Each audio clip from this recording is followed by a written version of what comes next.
untuk mengasihi, untuk membelai, untuk menyayangi, untuk memeluk. Fungsi tangan yang kedua untuk bekerja. Tidak boleh lebih dari itu. Maka itu ketika ayah, suami pernah pukul istrinya, pukul mama dari anak-anaknya, dan anak-anak melihat. Saudara, anak-anak lukanya dalam sekali. Suami-suami yang pernah pukul istri, hari ini kita harus bertobat. Minta maaf kepada istri dan minta maaf kepada anak-anak.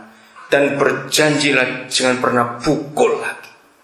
Karena begitu kita pukul istri kita, begitu tangan kita najis, kita main suap, kita hutang darah dalam bisnis, kita menipu orang lain.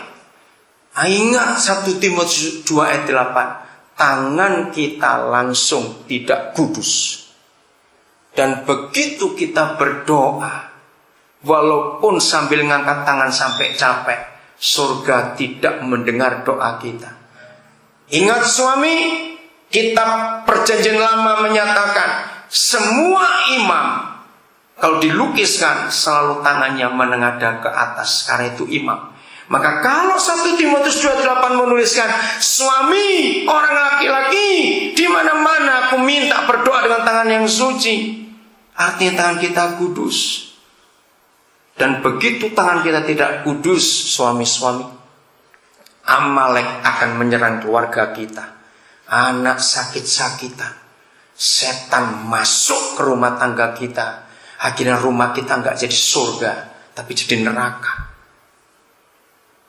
Ayo kita bereskan dari semuanya ini. Ingat, ada satu yang dunia cari. Kita kembali ke Matius 24 tadi. Saya selesaikan ayat yang ke-12-nya. Apa yang terjadi ketika kedurhakaan bertambah banyak di bumi? Saudara, saya ulangi dari awal, Matius 24 ayat 12.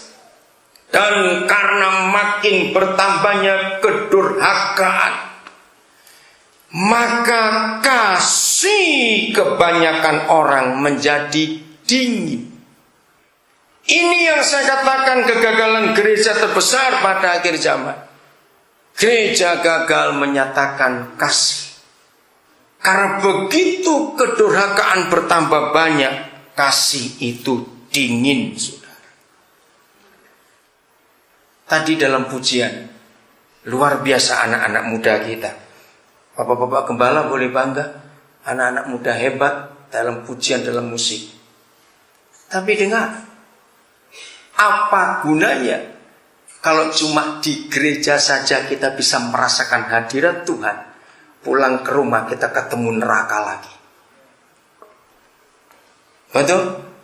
Saya tanya, setelah kita dengar sampai di bagian ini, kalau begitu siapa pencipta neraka dan surga di rumah? Coba jawab. Papa Mama. Papa Mama adalah dua pribadi yang bisa menciptakan surga dan neraka sekaligus. Ngeri sekali kita ini. Apa yang kita ciptakan di pernikahan kita?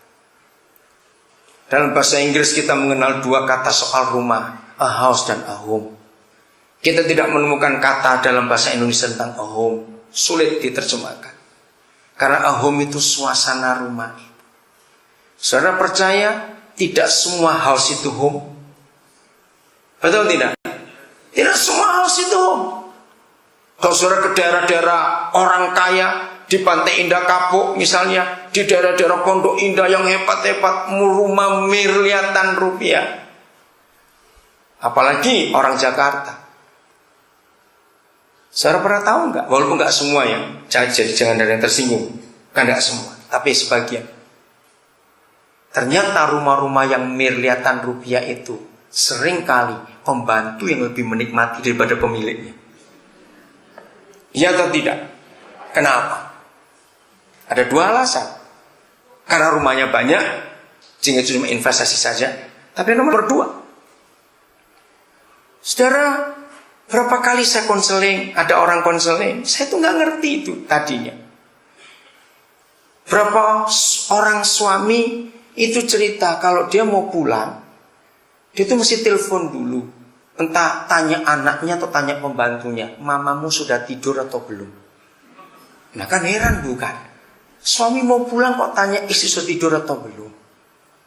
Tadi saya nggak ngerti. Setelah banyak kali, kenapa ini? Ternyata mereka dua nggak harmonis. Suami lebih sering telat pulang, tunggu istrinya tidur dulu supaya nggak diajak bicara. Betapa celakanya pernikahan seperti ini. Saudara, adik-adikku, anak-anakku, janjilah besok kalau kalian menikah, ciptakan home. Katakan amin. Suasana itu bukan berapa besarnya, bukan berapa 100 juta harganya, bukan. Tapi suasana itu penting. Keharmonisan. Nah, ini yang dibutuhkan oleh generasi sekarang ini. Kasih. Karena kasih makin lama makin dingin, makin hambar. Maka kalau gereja menyatakan kasih ini kepada dunia, nggak ada orang menolaknya, saudara. Saya akan akhiri dengan konsep ini.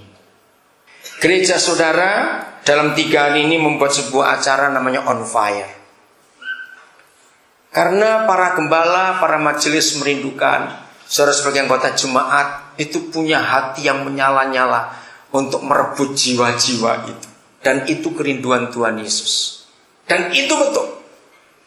Gereja tanpa penginjilan, gereja tanpa misi, maka seperti rumah makan gak ada makanannya, seperti bank gak ada duitnya, seperti sekolah gak ada pelajarannya.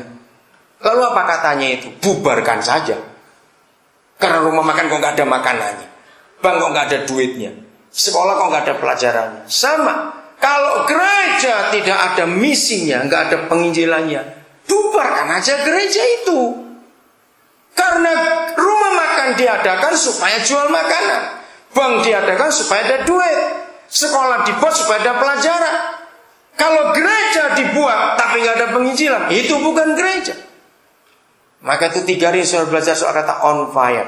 Nah hari ini kepada anak-anak muda saya bicara, on fire lah kamu untuk menyatakan kasih kepada dunia. Nah, 1 Korintus 13, satu-satunya buku di dunia ini, hebatnya, satu-satunya buku di dunia ini yang menuliskan tentang kasih, itu cuma 1 Korintus 13 ini. Tidak ada buku manapun di dunia yang pernah menuliskan tentang kasih. Saudara, kasih itu beda dengan cinta. Dalam bahasa Inggris ada love dan lust, ya, L-U-S-T. Nah, cinta itu bukan kasih. Nanti kita akan pelajari. Jadi begini adik-adikku, anak-anakku, kalian sebelum menikah tidak boleh memiliki cinta. Cinta boleh dimiliki setelah menikah. Loh, apa hubungannya? Banyak orang Kristen nggak tahu perbedaan antara kasih dengan cinta. Sebab di dalam cinta itu ada unsur seks. Kalau dalam bahasa Ibraninya lebih jelas, cinta itu eros, kasih itu agape. Nah jelas kalau dalam bahasa Ibrani. Jadi cinta tidak boleh dimiliki sebelum menikah. Selama berpacaran, menentukan siapa calon istri, calon suamimu nanti, hanya ada kasih. Dan ini yang kita seringkali tidak tahu. Nah, yang saya katakan dari awal tadi, saudara, dunia setelah tahu Matius 24 ayat 12, maka dunia memutarbalikkan. Yang ditawarkan oleh dunia adalah seks, adalah eros. Ternyata hancur, saudara.